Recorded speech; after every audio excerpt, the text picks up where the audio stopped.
Trump, quite clearly, believes he came up with the phrase "prime the pump." Or at least that he is the first person to use it in regards the potential kick-starting effect of tax cuts on an economy. Not so, according to the increasingly cheeky Twitter account of the Merriam-Webster dictionary that noted shortly after Trump made the claim that the phrase "priming the pump" dates to the early 19th century, adding, "Pump priming has been used to refer to government investment expenditures since at least 1933. A simple slip of the tongue by Trump? I don't think so. Here's the thing with Trump.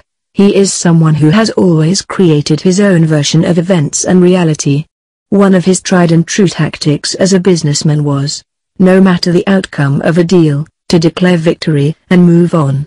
He would aim to win the next day's press story, knowing that for lots of people not paying close attention that would be all they would hear. And he didn't stop doing it once he became a candidate for president.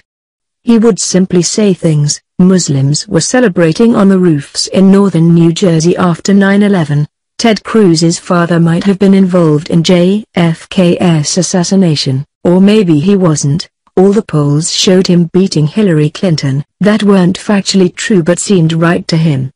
His gut, the much ballyhooed origin of most of Trump's political instincts, told him this stuff was right. So who were fact-checkers and biased media types to tell him, or his supporters, differently? Trump kept building his own world once in the White House.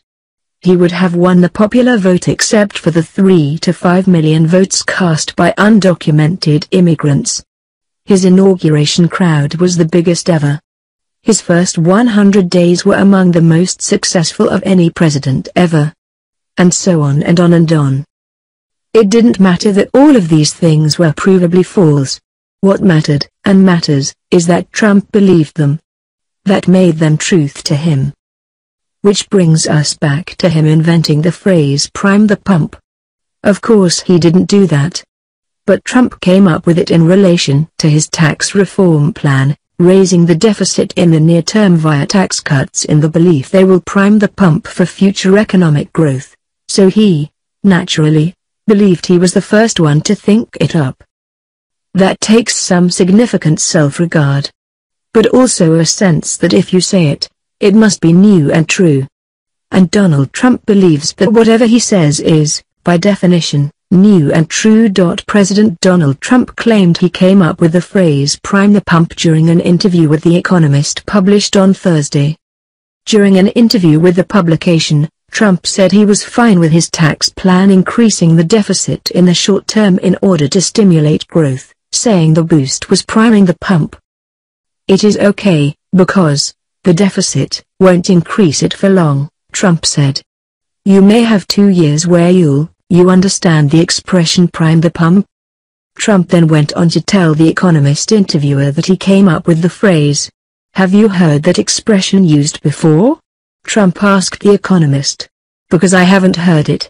I mean, I came up with it a couple of days ago and I thought it was good. It's what you have to do. Yeah, what you have to do is you have to put something in before you can get something out, Trump continued. Trump, however, was not the first to use the phrase.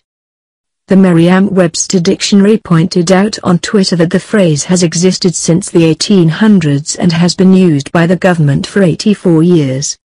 Pump priming has been used to refer to government investment expenditures since at least 1933, the dictionary's Twitter account said. Analysts have questioned whether the Trump tax plan would cause the type of growth increase that Trump has suggested, whether it would, in fact, prime the pump. President Donald Trump has taken credit for coining the phrase "priming the pump," an expression that dates back to the 19th century and is commonly used in economics. Have you heard that expression used before? Because I haven't heard it. I mean, I came up with it a couple of days ago and I thought it was good. It's what you have to do, the 70-year-old told The Economist in a new interview, according to the New York Post.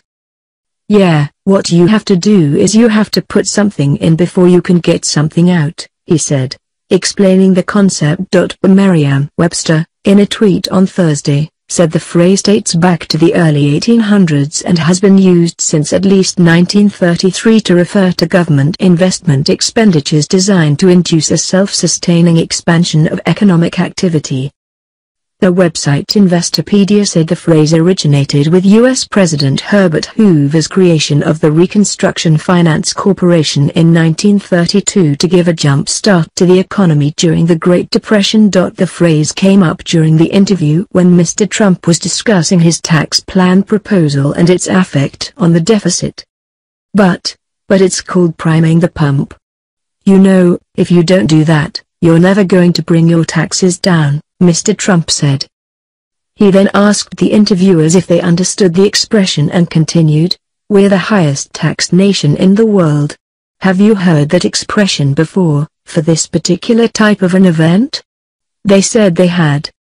"Have you heard that expression used before? Because I haven't heard it. I mean, I came up with it a couple of days ago and I thought it was good." "It's what you have to do," Mr. Trump said.